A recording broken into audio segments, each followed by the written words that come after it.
And now we finish with Benedetta Rossi, professor of history, leading very important works on African slavery and abolitionism. And Benedetta will reflect on the centenary of the League of Nations Convention in 1926. And Benedetta, to you. Thank you, Antonio. Thank you, Chloe, for organizing this. Thank you to my colleagues for their presentations. We have been asked to reflect on commemorations. This is also an act of self-reflexivity. How do we choose to remember different pasts? Why do we invest in certain memories and forget others? How is public memory connected to personal memory, if at all? And what is the difference between commemoration and historical research? I want to talk particularly about historical research and collaborative historical research in this talk. Now, in my field of study, which has focused on the global and African history of slavery and abolition over the last 25 years, 2026 marks the centenary of the 1926 Slavery Convention of the League of Nations. The Slavery Convention was the result of an inquiry in 1922 into the status of slavery in Ethiopia and Africa more broadly. Ethiopia was admitted to the League of Nations in 1923, then an independent country in an almost fully colonized African continent, partly due to its demonstrated efforts to abolish slavery and the slave trade. A lot happened around the Slavery Conventions in the League of Nations. But I don't intend to go into detail about this. I would be happy to discuss specific aspects if anyone has any questions later. However, I would like now to focus on how we as historians approach this history. The Slavery Convention is a global historical phenomenon because its consequences were and still are worldwide. But what does global mean in this context? Different groups interpret the same historical events differently, contextualizing them differently according to their experience of the development, to their experience of them. So for certain groups, the Slavery Convention is part of their historical experience of the development of global humanitarianism. For other groups, it is part of their experience of colonial occupation and colonial rule in their societies. Historical research is not value-free, as even only the language we use carries normative connotations. While there is a difference between historical research conducted in academia and public commemoration, which often involves public funding and political processes supported by explicitly partisan actors, historical research is never neutral. There is no objective way to reconstruct the past.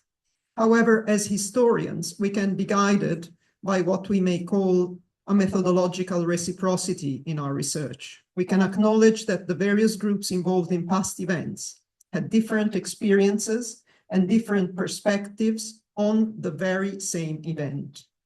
We can strive to produce historical research that is not parochial.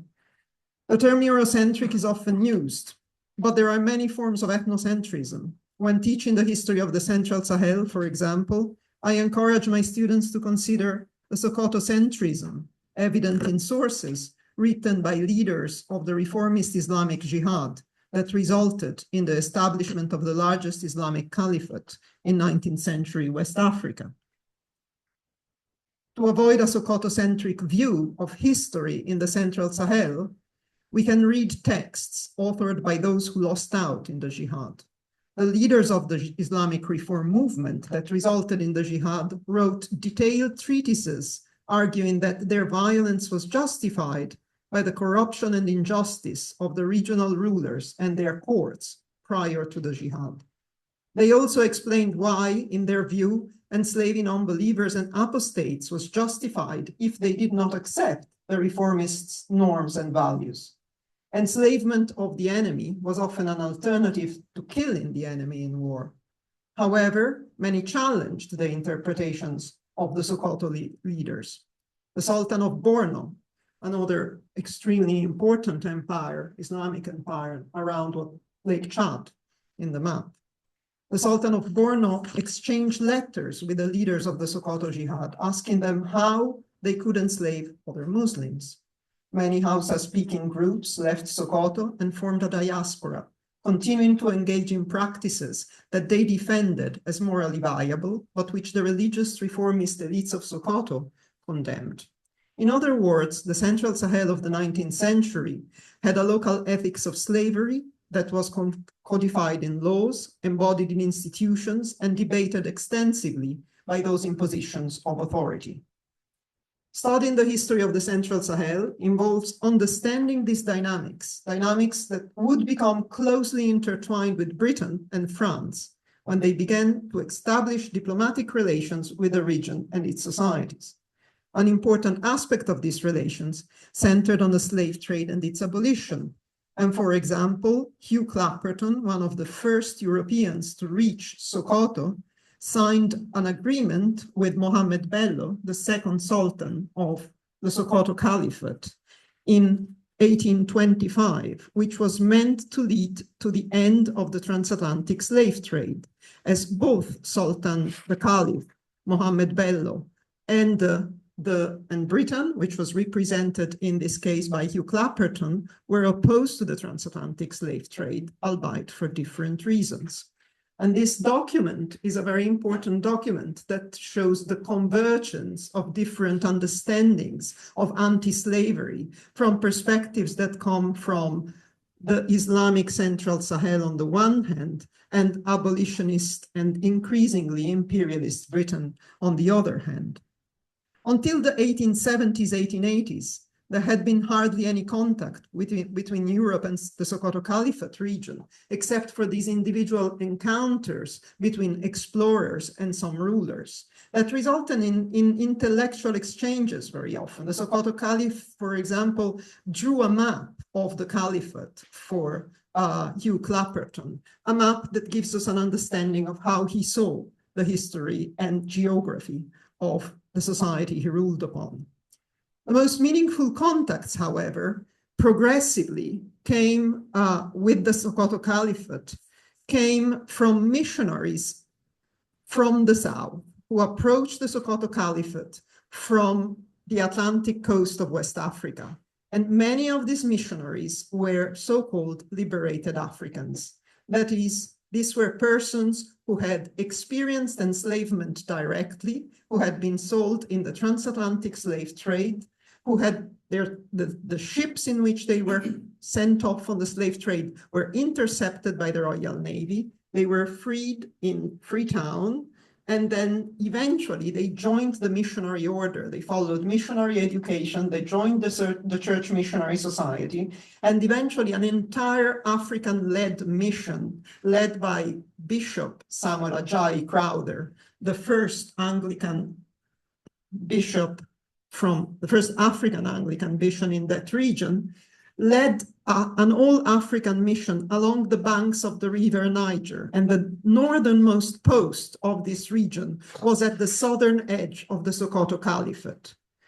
These persons came from slavery. They had experienced it directly. They had described in narratives, in autobiographic narratives, what being caught and separated from their families had meant to them. And they were committed to bring in anti-slavery in their society. They were committed to support other children who, like themselves when they were children, were at risk of losing everything, their home, their families, the persons they loved. And while they considered themselves fortunate in some ways, because they had made a highly successful career as they perceived it. To be a bishop would have been a successful career for anyone in England, let alone for someone who had experienced such a traumatic event in his childhood, such as Samuel Ajayi Crowther. And nevertheless, it had come at a great cost, and they wanted to stop this. As missionaries, all the missionaries in the mission stations on the banks of the Niger, up the southern borders of the Sokoto, all the way to the southern border of the Sokoto Caliphate, therefore came from slavery. They were profoundly invested in eradicating slavery and the slave trade in their societies of origin. And you could view their work as a project within the project of British abolitionism, a project that I talk about as rhizomatic abolitionism. They were working at the grassroots with African societies, trying to support fugitive slaves, trying to convince those who thought that slavery was viable, that it was not viable, that it should be replaced with other forms of relations more respectful of human labor and the human person. Like Africanus Horton, however, these African abolitionists hoped that missionary work and trade with Europe would result in a more enlightened self-government of African society. I emphasize self-government. This did not happen as European imperialism escalated the African native missionaries, as they are called in the sources and sometimes called themselves, became the target of increasingly racist attitudes. Some of the main African missionaries integrated into European missionary bodies denounced these processes. These were men like Samuel Ajayi Crowther and his colleagues, men like Thomas Cole John, who wrote extensively and who was one of the first linguists of Hausa language. I'm now with some colleagues involved in a critical edition of all of his writings in English and in Hausa. And if today we have a grammar and a literature in Hausa, it is partly due to the efforts of this man whose parents were liberated Africans who had experienced slavery and who were Hausa speakers to begin with. Samuel Ajayi Crowther was not only a bishop and an abolitionist, he was a linguist too. He too started the study and the formalization of Yoruba grammar. They made major scholarly contributions as well as making humanitarian contributions.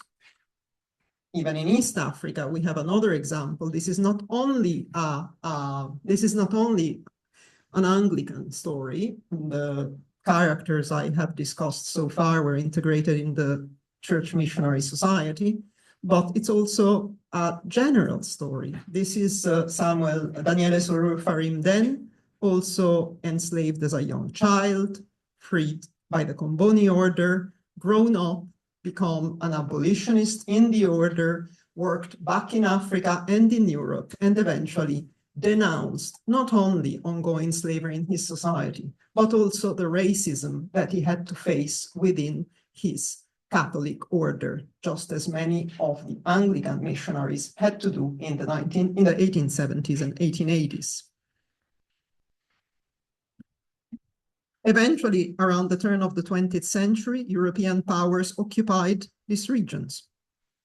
The protests of these men led to nothing in terms of stopping the rise in imperialism and its condensation or solidification into territorial occupation. The Slavery Convention of 1926 was passed by the League of Nations during the height of the colonial era. Although it informed international law, it had been developed by representatives of a small group of global empires.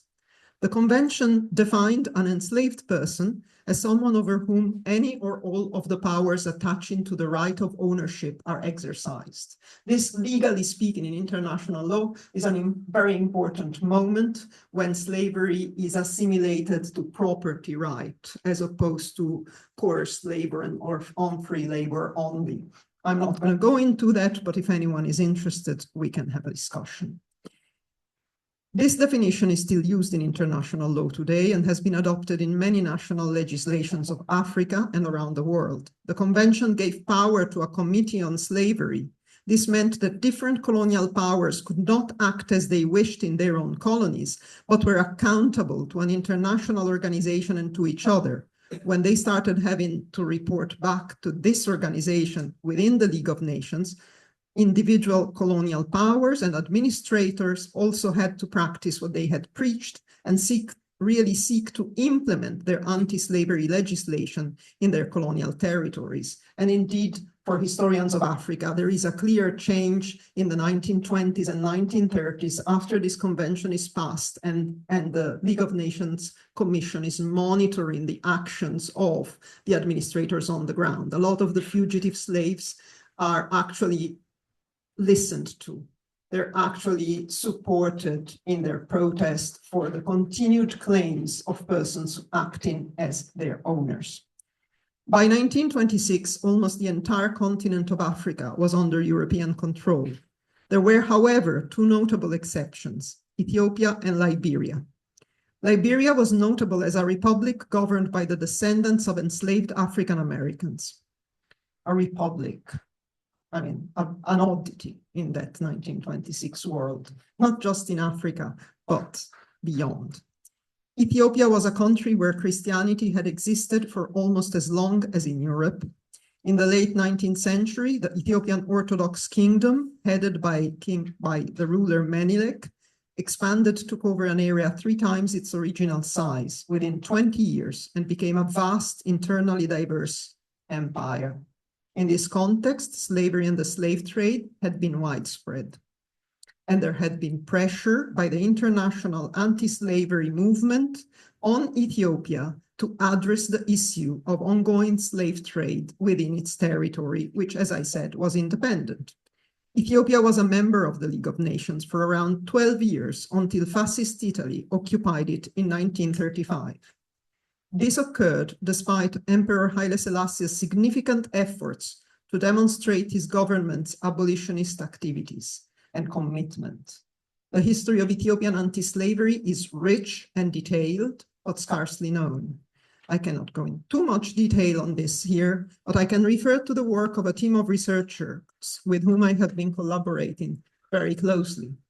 And what you see here are posters from an exhibition that we have organized at the University of Addis Ababa in collaboration with about 10, 15 Ethiopian researchers working on Ethiopian abolitionism, which developed in reaction to ongoing pressures by imperialist Italy to occupy with the legitimating excuse that Ethiopia could not manage slavery within its boundaries. And here you can see the speeches of Ethiopian statesmen, Ethiopian politicians, Ethiopian philanthropists trying to explain that they were indeed as invested against slavery as many of their European counterparts. But this was being used against them in order to justify the colonial expansionism of fascist Italy. Ethiopia had started a slavery abolition department, which was active in all of its regions, had opened offices to support runaway enslaved persons, for example, and was issuing certificates that gave them an option to be free and start being trained in various forms of professional occupations. There was an NGO called there was a publication by Ethiopian intellectuals that was very vehemently trying to assert and expand the importance of abolitionism within Ethiopian culture and society. Men and women, both intellectuals, were publishing, trying to convince members of their society to improve the circumstances of those who were either still enslaved or had been recently emancipated. There was an anti-slavery Ethiopian NGO led by Hakim Werkene Shete, who was a man himself, had found himself an orphan on following a war and grew up in various international locations, came back and was a close collaborator of Emperor Haile Selassie throughout Haile Selassie's government and rule. And Haile Selassie eventually came to understand that in spite of all this activity, nothing would suffice to protect his country from the occupation by fascist Italy, even though the country had been for 12 years a member of the League of Nations. So the occupation happened. It was incredibly brutal. It was incredibly violent. And Mussolini wrote telegrams instructing his generals to provide lists of slaves so that they could be sent to the League of Nations as an excuse for to justify the kind of violence that was being practiced. How does this influence the memory of abolitionism in Ethiopia? There are in the 2 most important churches in Addis Ababa, the capital, there are 2 frescoes. One you can see represented there, and another one you can see here, in which Emperor Haile Selassie is giving his speech in the League of Nations.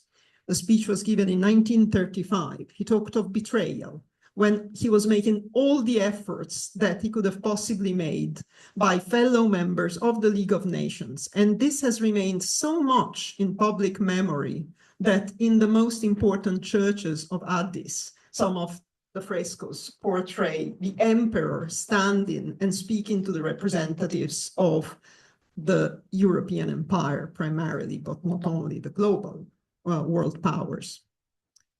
He said in his speech that maybe many would be surprised to see him there, the emperor. Usually emperors did not present petitions or give speeches at the League of Nations themselves. There were representatives doing that for them. But he chose to stood there in person to denounce what was going on and to explain everything he had done to push the abolitionist struggle and to abide by what had been the definition chosen by the Slavery Convention of the League of Nations, of which he was a member. So as I mentioned at the beginning, reflecting on how we commemorate is also an act of self-reflection. Based on my research over the last 2 decades, I believe that the 1926 Slavery Convention should be considered within the broader context of international relations, and particularly with regard to different African regions, societies, and individual perspectives of this. I have found it useful to adopt a perspectival approach. In this sense, we should be aware of the many pasts and engage with them constructively to gain a better understanding, not only of the pasts of other continents, regions, and societies, but also of Europe's past, what it looks like when these other historical perspectives and trajectories are taken into account and analyzed carefully. And I'm finished here, but I think I spoke for about 12 minutes. I'm not sure, I wasn't timekeeping. I just wanted to show the collaborative research that has taken place in 3 major projects that has gone on for about 6 years, in which African researchers and academics have been working with me and with other researchers based here at UCL in a postdoctoral researcher status to collect African abolitionist voices, reconstruct this history in a way that puts on the map the anti-slavery struggles that took place in all of these African societies. These were struggles that must be understood from the perspective of the power struggles that were taking place in what were complex hierarchical societies across the continent. This is the project that is leading to the critical edition of the works of Thomas Cole John, who is the missionary liberated African who was also a Hausa linguist and who collected many Hausa texts, which contain substantial information on the social history of the Southern Sokoto Caliphate when he was working there. And this is a third large project conducted not with colleagues who are academics, but with anti-slavery African NGOs and activists, such as Timidria in Niger, or Temed in Mali, or Ira in Mauritania. And these are persons at the grassroots who are trying to inscribe in the history and politics of their societies the voices of persons who have been marginalized and their own views of slavery, how it should end, and what should replace it. We should better listen and work together. That's it.